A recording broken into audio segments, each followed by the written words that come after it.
இப்போ வந்து பார்த்திங்கன்னா நான் வாழைப்பூவை நல்லா க்ளீன் பண்ணிட்டேங்க. நரம்பெல்லாம் இருக்கும் பார்த்திங்களா, அதை எல்லாத்தையும் எடுத்துட்டேன். இப்போ நல்லா க்ளீன் ஆகிடுச்சு. இதை வந்து சின்ன சின்ன பீஸாக கட் பண்ண வேண்டியதான். கட் பண்ணி வடைக்கு வந்து ரெடி பண்ணிக்க வேண்டியதான். நெக்ஸ்ட்டு வந்து பார்த்திங்கன்னா நான் வந்து கடலைப்பருப்பு வந்து ஒரு 200 கிராம் கடலைப்பருப்பு ஊற வச்சுருக்கேன்.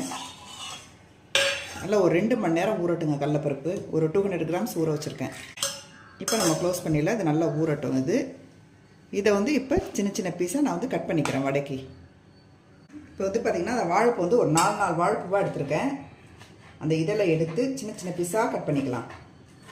வடைக்கு நல்லா பொடி பொடியாக கட் பண்ணிக்கணும். இந்த மாதிரி கட் பண்ணிவிட்டு இதை வந்து தண்ணியில் தாங்க போடணும். நீங்கள் தண்ணியில் சாதாரணமாக தட்டில் வச்சிங்கன்னா இது வந்து கருத்து போயிடும் பூ. அதனால நம்ம வந்து தண்ணியில் வந்து மிக்ஸ் பண்ணிக்கலாம். கட் பண்ணிவிட்டு இதில் உள்ள நான் நரம்பு எடுத்துடணுங்க. நரம்பு எடுத்ததுக்கப்புறம் நம்ம வந்து இதை வந்து கட் பண்ணிக்கலாம். அந்த நரம்பு இருக்கக்கூடாது. இப்போ வந்து பார்த்திங்கன்னா நான் வந்து வாழைப்பூவை கட் பண்ணிட்டேங்க.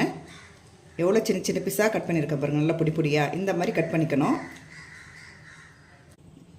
பார்த்திங்கன்னா கடலைப்பருப்பை வந்து நான் 2 மணி நேரம் ஊற வச்சுருந்தேங்க. நல்லா ஊறிடுச்சு இந்த கடலைப்பருப்பு. இதை வந்து இப்போ வந்து வாழைப்பூவையும் கடலைப்பருப்பையும் சேர்த்து நம்ம மிக்ஸி ஜாரில் அரைச்சிடலாம்.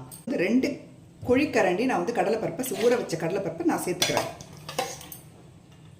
2 குழிக்கரண்டி நான் சேர்த்துருக்கேன். அதுக்கப்புறம் வந்து பார்த்திங்கன்னா 1 குழிக்கரண்டி வாழைப்பூ வந்து நல்லா சின்ன சின்ன பீஸாக கட் பண்ணி கழுவி எடுத்து வச்சுருக்கேன். இந்த கடலைப்பருப்போடு அந்த வாழைப்பூவையும் சேர்த்துக்கலாம். இப்போ நம்ம மிக்ஸியை மூடிட்டு நம்ம வந்து அரைச்சி எடுத்துகிட்டு வந்துடலாம். இப்போ வந்து பார்த்திங்கன்னா அந்த வாழைப்பூவையும் கடலைப்பருப்பையும் நான் அரைச்சி எடுத்துகிட்டு வந்துட்டேங்க. 2 ஸ்பூன் அரிசி மாவு நான் சேர்த்துக்கிறேன். 2 ஸ்பூன் அரிசி மாவு. அதுக்கப்புறம் நல்லா பொடி பொடியாக கட் பண்ண இஞ்சி, வந்து பார்த்திங்கன்னா வெங்காயம், அதுக்கப்புறம் கட் பண்ணி வச்சுருந்தா பச்சை மிளகாய் சேர்த்துக்கிறேங்க. ஒரே ஒரு பச்சை மிளகாய் சேர்த்துருக்கேன். அதுக்கப்புறம் வந்து கொத்தமல்லி சேர்த்துக்கிறேன். அதுக்கப்புறம் கருவேப்பிலை, அதுக்கப்புறம் உப்பு சேர்த்துக்கிறேன். அதுக்கப்புறம் கொஞ்சோண்டு மிளகாய் பொடி, கொஞ்சம் மஞ்சள் பொடி, அதுக்கப்புறம் பெருங்காய பொடி. இந்த வாழைப்பூ வடைக்கு இன்க்ரீடியன்ஸ் இவ்வளோ தான். இது நம்ம இதை மட்டும் சேர்த்து நம்ம வடை செய்யும் போது அவ்வளோ டேஸ்ட்டாக இருக்கும். இப்போ நம்ம எல்லாத்தையும் மிக்ஸ் பண்ணிக்கலாம். இப்போ வந்து பார்த்திங்கன்னா நான் வாழைப்பூவை நல்லா தட்டி நான் எண்ணெயில் சேர்த்துக்கிறேன்.